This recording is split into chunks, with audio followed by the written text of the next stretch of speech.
Hi hello నమస్తే అండి. ఈరోజు మన వీడియోలో కోడిగుడ్డుని ఉడకపట్టే పని లేకుండా నేరుగా ఉల్లిపాయ టమాటా గ్రేవీలోకి కొట్టుపోసి చేసే స్పెషల్ ఎగ్ డ్రాప్ కర్రీని ఎలా చేసుకోవాలో చూసేద్దాం. ఇది అన్నం, రోటీ లేక చపాతీలోకి చాలా రుచిగా ఉంటుందండి. తక్కువ సమయంలో టేస్టీ గ్రేవీ కావాలంటే ఇలా ట్రై చేయండి.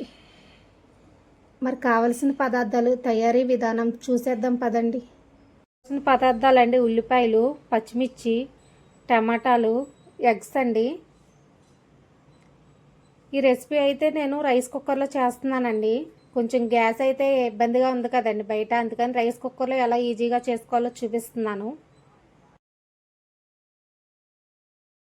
రైస్ కుక్కర్లో చేస్తున్నానని చెప్పాను కదండి. రైస్ కుక్కర్ బౌల్లో ఆయిల్ అయితే పోసానండి. ఆయిల్ అయితే కాగిపోయింది. ఉల్లిపాయ పచ్చిమిర్చి అయితే వేసేసుకుందాం. ఉల్లిపాయలు అయితే వేసుకున్నాయండి. మన ఇంట్లో కూరగాయలు లేనప్పుడు కూడా ఈ ఎగ్ డ్రాప్ కర్రీ అన్నది చాలా టేస్టీగా ఉంటుందండి. ఉల్లిపాయ టమాటా ఎగ్స్ అన్న ఎవరింట్లో అన్న రెగ్యులర్గా ఉంటాయి కదండి. చాలా సులువుగా చేసుకోవచ్చండి. రైస్ కుక్కర్లో అయితే చాలా త్వరగా అయిపోద్దండి. ఇప్పుడు గ్యాస్తో చాలా ప్రాబ్లంగా ఉంది కదండి బయట అయితే.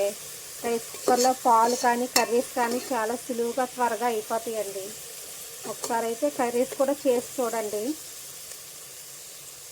ఉల్లిపాయ అయితే వేగిపోయిందండి. టమాటా వేస్తున్నాను. టమాటా కూడా ఒకసారి కలుపుకొని మూత అయితే పెట్టుకోండి. మూత పెట్టుకుంటే కొంచెం త్వరగా మగ్గుద్ది. ఒకసారి మూత తీసి చూద్దామండి. వేగిపోయింది చూడండి. మధ్య మధ్యలో కలుపుకుంటూ వేసుకోండి, లేదంటే అడుగంటుకుంటుంది. ఉప్పు కారం పసుపు అయితే వేసేసుకుందాం. పసుపు కారం మీ స్పైసీకి తగ్గట్టు వేసుకోండి. ఉప్పు మీ క్వాంటిటీకి తగ్గట్టు వేసుకోండి.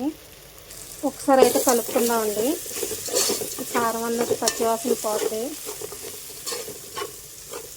ఇప్పుడైతే వాటర్ అయితే వేసేసుకుందామండి. మీ కర్రీకి తగ్గట్టు వేసుకోండి. ఇదైతే కొంచెం ఉడకాలండి. అప్పుడు గుడ్లు అయితే వేసుకుందాం. చూడండి ఉడుకుతుంది కర్రీ అయితే. మీకు ఇష్టమైతే ఇలా ఎగ్ ఒక బౌల్లో కొట్టి వేసుకోండి, లేదంటే డైరెక్ట్గా కూడా వేసేసుకోవచ్చు, మీకు నచ్చుతాను పట్టి. ఇలా మీకు ఎన్ని ఎగ్స్ కావాలితే అన్నీ వేసుకోండి. చూడండి ఎగ్స్ వేసాను నేనైతే 4 ఎగ్స్ వేసానండి. అసలు గరిటె పెట్టి అయితే కలపొద్దండి, మూత పెట్టేద్దాం. ఈ స్టేజ్లో ఉన్నప్పుడు ఉప్పు కారం అయితే చెక్ చేసుకోండి. ఏమైనా పడితే వేసుకోండి. దగ్గరికి పడాలండి. ఇంకా గరిటె అయితే పెట్టొద్దండి,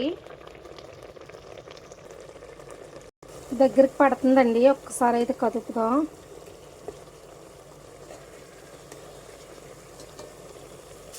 చూడండి కర్రీ అయితే దగ్గరికి పడిపోయిందండి. ఫైనల్గా మీకు ఇష్టమైతే కొంచెం గరం మసాలా వేసుకోండి. నేనైతే వేసుకుంటలేదు, కొత్తిమీర వేసుకుంటున్నాను. స్టవ్ అయితే ఆఫ్ చేసేసుకోవచ్చండి. ఇంకా రైస్ కుక్కర్ అయితే ఫైనల్గా బౌల్లోకి తీసుకుని సర్వ్ చేసుకుంటే చాలా టేస్టీగా ఉంటుందండి ఈ ఎగ్ గ్రేవీ కర్రీ. తప్పకుండా అయితే అందరూ ట్రై చేయండి. బ్యాచిలర్స్ కూడా చాలా ఈజీగా చేసుకోవచ్చండి. మా వీడియో నచ్చితే లైక్ చేయండి, షేర్ చేయండి, సబ్స్క్రైబ్ చేయండి. Bye bye.